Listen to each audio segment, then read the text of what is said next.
Hello everyone, this is the first of 2 units which look at question forms. In this unit we're going to learn an easy way to form questions based on any verb structure you might wish to use. Simple, continuous, perfect, perfect continuous, passives, and so on.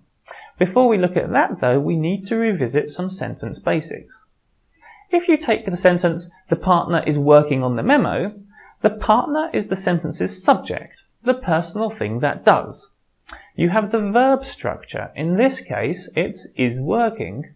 You then have the object, the personal thing that the verb affects. In this case, it's the memo. In short, you have a subject-verb-object structure, otherwise known as the active voice. What I'm going to talk about next are questions to work out what the object of a sentence is. In this case, the memo, not the subject, the partner. Subject question forms we'll cover at the end of this video.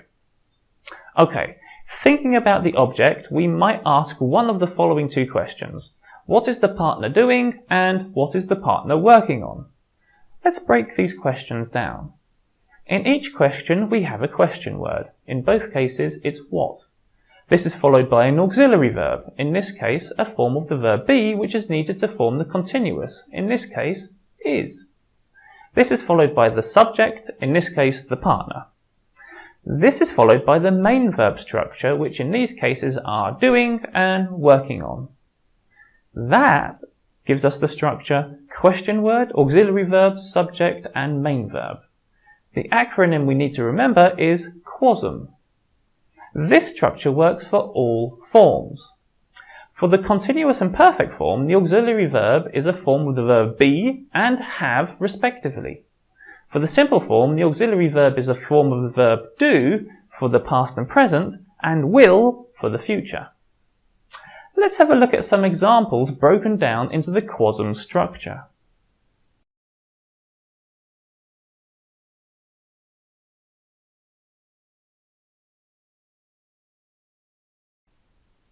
It might be only necessary to ask a yes-no question, in which case we can simply use the ASM structure. This is what that would look like. To find out more information about QUASM and ASM questions, please look at the links in the video description. Okay, all that being said, let's talk about the exceptions. There are always exceptions. If the main verb is a form of be, we have to use a slightly different structure. That is, the partner is at the meeting, or the partners are furious about the lack of progress. Here, the objects are meeting and furious at the lack of progress. The main verbs are forms of be, is and are. To form the correct question form, you have to put the main verb after the question word. Where is the partner and why are the partners furious? You cannot use the QUASM structure here, as putting the main verb at the end would otherwise get you this. At the beginning of the video, I said that the object question forms are different to subject question forms. Well, let's consider an example sentence. The partner lunches at the office canteen. The subject is the partner, the object is the office canteen. To find out the object, that is the location, in this case the canteen, we would use the QUASM formula and say, where does the partner go for lunch? To find out the subject, in other words, who is lunching, we need to keep the word order from the original sentence.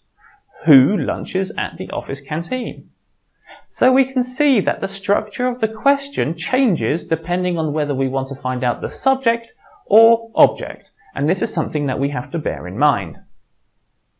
Okay, let's recap. Use the QUASM structure to correctly form a question to find out the object of a sentence. And remember the exception regarding be as the main verb. To find the subject, use a question word, but don't change the word order of the sentence. For now, to practice the QUASM rule, please do the questions below, and to find out more information about QUASM, ASM, and simple question forms, please click on the links in the video descriptions.